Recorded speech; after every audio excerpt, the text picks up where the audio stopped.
The on-court action is what dominates the sports headlines, but it's what's happening outside the grounds of Melbourne's Australian Open Tennis Championship that's exciting Australia's newspapers. Less Grand Slam than Grand Slum, said one last week, referring to the number of people sleeping rough nearby.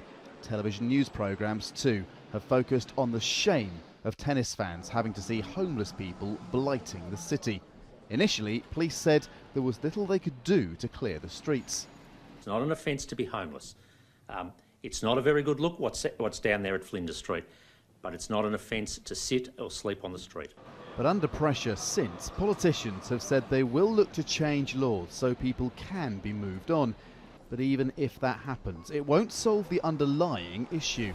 People sleeping rough so close to where the Australian Open is taking place has made the issue of homelessness front page news in Melbourne.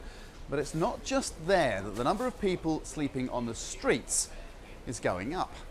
This camp appeared in the heart of Sydney's financial district in mid-December. It offers homeless people cover from the heat and the rain, sandwiches from local shops that are nearing their use-by dates, and even a book swapping service. The man whose idea it was is homeless himself. He says 400 people are using this impromptu community centre every day. I looked around and I looked at what the alternatives might be for the people that were saying they didn't feel safe. There weren't any. Government figures released this week show more than 279,000 people in Australia received help from homelessness services last year. The numbers of people actually sleeping on city streets rather than in hostels or with friends are much lower.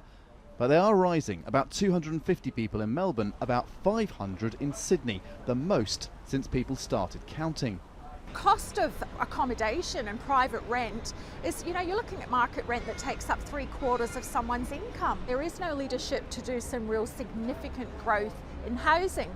Homelessness advocates are calling on Australia's federal government to focus on fixing a growing problem rather than just bowing to pressure to sweep it away when tennis fans come to town. Andrew Thomas, Al Jazeera, Sydney.